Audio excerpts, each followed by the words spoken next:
ആദ്യത്തെ ചോദ്യം, ആലപ്പുഴ ജില്ലയിൽ മാർച്ചിൽ പൂർത്തിയാക്കിയ നാലുചിറ പാലം ഏതു തരം പാലമാണ്? ആലപ്പുഴ ജില്ലയിൽ മാർച്ചിൽ പൂർത്തിയാക്കിയ നാലുചിറ പാലം ഏതു തരം പാലമാണ് എന്ന് ചോദിച്ചാൽ കേരളത്തിലെ ആദ്യത്തെ എക്സ്ട്രാ ഡോസ്ഡ് കേബിൾ സ്റ്റേഡ് പാലമാണ് നാലുചിറ പാലം.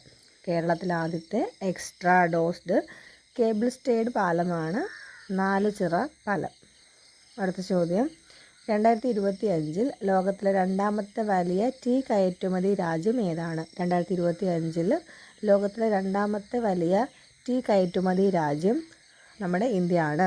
2025 ലോകത്തിലെ രണ്ടാമത്തെ വലിയ ടീ കയറ്റുമതി രാജ്യം നമ്മുടെ ഇന്ത്യയാണ്. അടുത്ത ചോദ്യം, ഉത്തരാഖണ്ഡിൽ നടന്ന ഹിമപാതത്തെ തുടർന്ന് രക്ഷാപ്രവർത്തനത്തിന് നേതൃത്വം നൽകുന്ന കരസേനയിലെ സംഘം ഏതാണ്? ഉത്തരാഖണ്ഡിൽ നടന്ന ഹിമപാതത്തെ തുടർന്ന് രക്ഷാപ്രവർത്തനത്തിന് നേതൃത്വം നൽകുന്ന കരസേനയിലെ സംഘമാണ് ഐബെക്സ് ബ്രിഗേഡ്.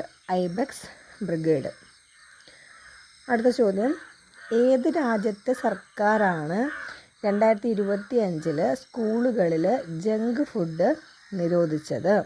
ഏത് രാജ്യത്തെ സർക്കാരാണ് 2025 സ്കൂളുകളിൽ ജങ്ക് ഫുഡ് നിരോധിച്ചത്? മെക്സിക്കൻ സർക്കാർ. അതെന്താണ് കാരണം ചോദിച്ചാൽ കുട്ടികളിലെ അമിതവണ്ണവും ആരോഗ്യ പ്രശ്നങ്ങളും ഒക്കെയാണ് ഇങ്ങനൊരു തീരുമാനമെടുക്കാൻ കാരണം. പഞ്ചസാര അടങ്ങിയ ലഘുഭക്ഷണങ്ങളും സോഡകൾ, പ്രോസസ്ഡ് ഫുഡ്സ് എന്നിവയെല്ലാം നിരോധിച്ചിട്ടുണ്ട്. അടുത്ത ചോദ്യം, 2025 ഇന്ത്യയിൽ പാമ്പുകടിക്കെതിരെ ആൻറ്റിവെനം ലഭ്യത ഉറപ്പാക്കാൻ ആരംഭിക്കുന്ന ഡിജിറ്റൽ പ്ലാറ്റ്ഫോം ഏതാണ്? സൂവിൻ പോർട്ടലാണ്. 2025 ഇന്ത്യയിൽ പാമ്പുകടിക്കെതിരെ ആൻറ്റിവെനം ലഭ്യത ഉറപ്പാക്കാൻ ആരംഭിക്കുന്ന ഡിജിറ്റൽ പ്ലാറ്റ്ഫോമാണ് സൂവിൻ പോർട്ടൽ.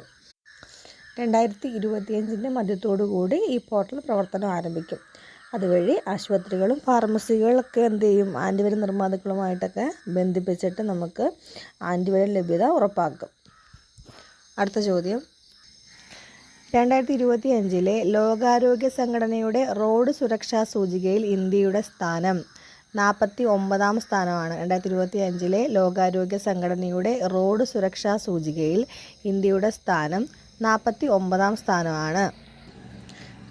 ഇന്ത്യയിൽ വർഷം തോറും 15,000-ലധികം റോഡ് മരണങ്ങളാണ് സംഭവിക്കുന്നത്. അപ്പം മോശം റോഡ് നിലവാരം, ട്രാഫിക് നിയമലംഘനം, മദ്യപാനം എന്നിവയൊക്കെയാണ് ഇതിൻ്റെ പ്രധാന കാരണങ്ങൾ.